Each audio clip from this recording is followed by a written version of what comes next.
Sumaatin nawa ang pag-ibig at ang kapayapaan ng Panginoon, mga kapatid.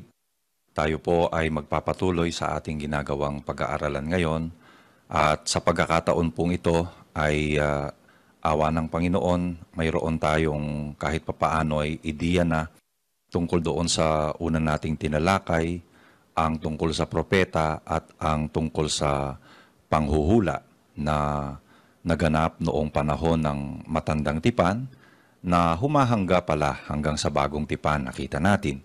Ngayon naman ay puntahan natin yung tungkol naman sa mga saserdote at yung pagka-saserdote. Ano yung kanilang function bilang mga lingkod ng Diyos at lingkod ng bayan ng Diyos sa panahong sila ay kinakasangkapan ng Panginoon.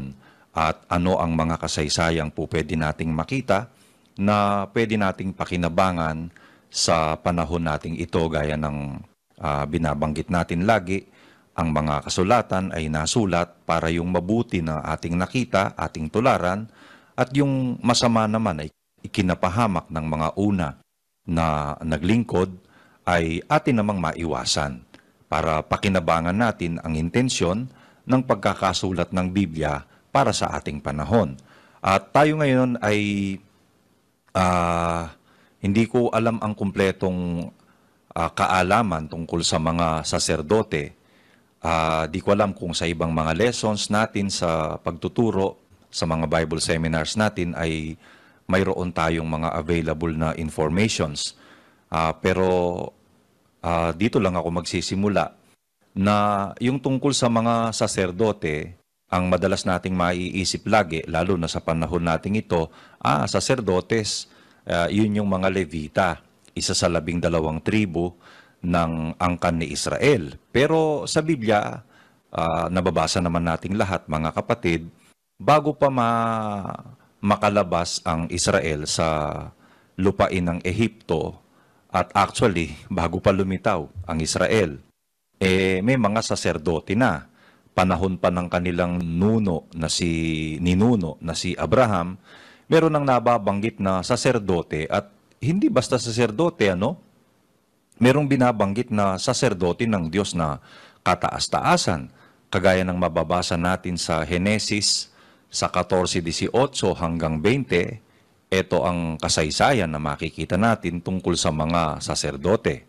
Basahin natin. At si Melkisedek na hari sa Salem ay naglabas ng tinapay at alak, at siya'y saserdote ng kataas-taasang Diyos. So merong tinutukoy ditong Melkisedek. Alam naman natin si Melkisedek, mga kapatid, kinukuha lang natin yung istorya. Si Melkisedek pala, hari siya sa Salem. Pero kahit siya hari, saserdote pa rin siya ng kataas-taasang Diyos. Si Moises ang nagsulat nito, mga kapatid.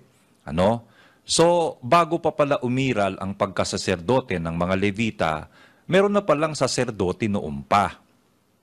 Ito'y nangyari, kung titingnan niyo ang kasaysayan nito, nung si Abraham ay tugisin niya ang mga tumangay kay Lot, kamag-anak niya kasi si Lot mga kapatid, tinangay nung mga ibang lahi, hinabol ni Abraham. Doon niya nga pinatay yung 5 hari ng mga dumukot kay Lot Nung pabalik na siya, galing sa paglipol doon sa mga kalaban nila na tumangay kay Lot, nung pabalik na sila, sinalubungan wika siya ni Melkisedek. Naglabas si Melkisedek ng alak. Sabi sa Biblia, si Melkisedek na hari sa Salem, naglabas ng tinapay at alak. At siya'y saserdote ng kataas-taasang Diyos, sa 19. At binasbasan niya siya na sinabi, pagpalain si Abram ng kataas-taasang Diyos na may-ari ng langit at ng lupa. Yung kasaysayan kung tungkol kay Melkisedek, di ko rin alam. Papanong, kasi sumasamba na siya sa Diyos Kaya nga nung pagpalain niya si Abraham, pinagpala niya si Abraham sa pangalan ng kataas-taasang Diyos, sabi niya, na may-ari ng langit at ng lupa. Yun yung kanyang pinaglilingkuran bilang saserdote.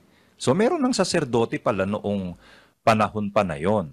Sabi niya, binasbasan niya si Abraham na sinabi, pagpalain si Abram ng kataas-taasang Diyos na may-ari ng langit at ng lupa. Sa 20, at purihin ang kataas-taasang Diyos na nagbigay ng iyong mga kaaway sa iyong kamay. Sabi niya kay Abraham, at binigyan siya ni Abram ng 10 bahagi ng buong samsam. So meron kasing samsam sila na nakuha doon sa mga nilipol nilang kaharian Mga 5 hari yung pinatay ni Abraham na yon para lang mailigtas niya si Lot nung pabalik na sila, eto na, sinalubong siya ni Melchizedek, tapos pinagpala siya ni Melchizedek, nagbigay naman as tribute si Abraham, kasi dumaan siya sa kaharian ni Melchizedek hari ng Salem yan, nagbigay siya ng 10 bahagi ng kanyang buong samsam.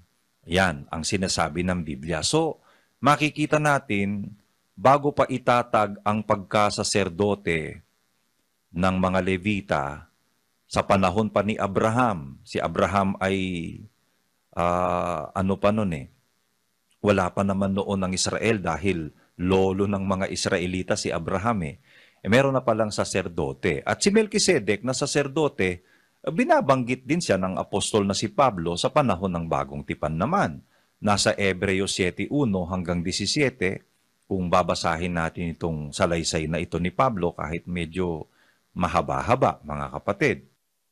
Sapagkat itong si Melchizedek, hari sa Salem, saserdote ng kataas-taasang Diyos, na siyang sumalubong kay Abraham sa pagbabalik na galing sa paglipol sa mga hari, at siya'y pinagpala niya, na siya namang binahaginan ni Abraham ng 10 bahagi ng lahat, na kung sasaysayin, una-una, siya'y hari ng katwiran, at saka hari naman sa Salem.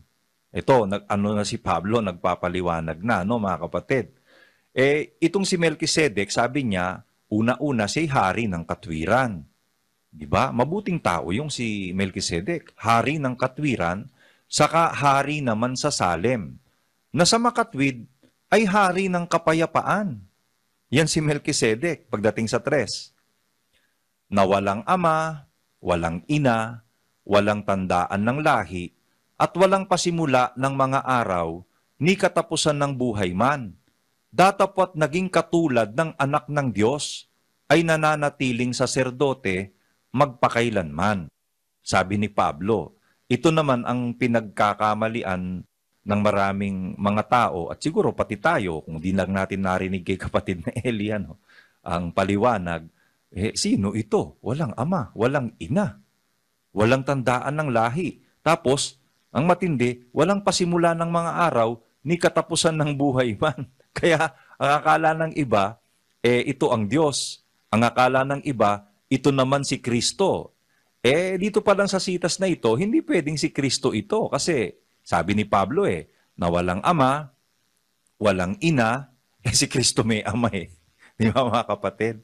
Walang tandaan ng lahi. Ang Panginoong Jesucristo sa laman, may tandaan ng lahi kang Matthew 3. Meron din siyang kinikilalang ina, si Maria Di ba? Walang pasimula ng mga araw, ni katapusan ng buhay man. Datapwat, naging katulad ng anak ng Diyos. Si Kristo yung anak ng Diyos Si Melchizedek, naging katulad lang ng anak ng Diyos. Hindi si Melchizedek ang anak ng Diyos. Diba? Hindi rin siya ang Diyos kasi saserdote nga siya ng kataas-taasang Diyos. Iba yung Diyos kung kanino siya saserdote. Ano itong si Melchizedek? Mga kapatid, ituloy natin ang basa sa 4. Nilay-nilayin nga ninyo kung gaano ang kadakilaan ng taong ito. Tao. Si Melchizedek. Nagulo lang tayo doon sa 7:3 kasi sabi ni Pablo na walang ama, walang ina. Walang ama, walang ina. Walang tandaan ng lahi. Walang pasimula ng mga araw, ni katapusan ng buhay man. Ba't sinabi ni Pablo yon? Kasi ang mga lingkod ng Diyos, ang mga Hudyo, meron silang tandaan ng lahi. Meron silang mga genealogy, di ba? Kaya nga, nung magsulat si Mateo, kung babasahin natin yung 1:1 ng Mateo, basahin natin ang nakasulat sa Mateo 1:1 bago tayo tumuloy. Ang aklat ng lahi ni Hesukristo na anak ni David, na anak ni Abraham, naging anak ni Abraham si Isaac, naging anak ni Isaac si Jacob, at naging anak ni Jacob si Juda, at ang kanyang mga kapatid. At naging anak ni Juda kay Tamar si Fares at si Sara, at naging anak ni Fares si Esrom, at naging anak ni Esrom si Aram. At naging anak ni Aram si Aminadab, at naging anak ni Aminadab si Naason, at naging anak ni Naason si Salmon. At naging anak ni Salmon kay Rahab si Boaz, at naging anak ni Boaz kay Ruth si Obed, at naging anak ni Obed si Jesse. At naging anak ni Jesse ang haring si David, at naging anak ni David si Salomon, doon sa naging asawa ni Urias. At naging anak ni Salomon si Reboam, at naging anak ni Reboam si Abias, at naging anak ni Abias si Asa. At naging anak ni Asa si Josaphat, at naging anak ni Josaphat si Horam, at naging anak ni Horam si Ozias. At naging anak ni Ozias si Hotam, at naging anak ni Hotam si Akas, at naging anak ni Akas si Ezekias. At naging anak ni Ezekias si Manases, at naging anak ni Manases si Amon, at naging anak ni Amon si Hosias.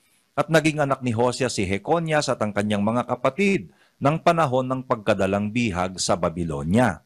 At pagkatapos ng pagkadalang bihag sa Babilonya, ay naging anak ni Jeconias si Salatiel, at naging anak ni Salatiel si Zorobabel. At naging anak ni Zorobabel si Abiud, at naging anak ni Abiud si Eliakim, at naging anak ni Eliakim si Azor. At naging anak ni Azor si Sadok, at naging anak ni Sadok si Aking, at naging anak ni Akim si Eliud. Tuloy tayo. At naging anak ni Eliud si Eliasar, at naging anak ni Eliasar si Matan, at naging anak ni Matan si Jacob. At naging anak ni Jacob si Jose, asawa ni Maria, na siyang nanganak kay Jesus na tinatawag na Kristo. Tapos, sa makatwid, ang lahat ng mga salit-saling lahi buhat kay Abraham hanggang kay David ay 14 na salit-saling lahi. At buhat kay David hanggang sa pagdalang bihag sa Babilonya ay 14 na salit-saling lahi. At buhat sa pagkadalang bihag sa Babilonya hanggang kay Kristo ay 14 na salit-saling lahi. O mula lang kay Abraham yan, mga kapatid, ang tracing ni Mateo. Kasi sinusulat niya yan para sa mga Hudyo. Ang tracing ng mga Hudyo galing kay Abraham. Sa iba, bakit mula pa kay Adam? Sinusulat naman kasi iyon ni Lucas. Si Lucas kasi mula kay Adan ang tracing niya. Bakit kay Lucas mula kay Adan, si Mateo kay Abraham lang sinimulan? Intended sa mga Hudyo yung sulat ni Mateo kasi. Ang mga Hudyo, ang tracing lang nila talaga, ikaw ba'y lahi ni Abraham? Pero kay Lucas, como hentil yung kanya. Masaya po kami dito, kuya! Opo, kuya. Opo, kuya. Pero ang natitiyak na namin sa'yo, kung ano man ang isasagot mo, hindi pa yun.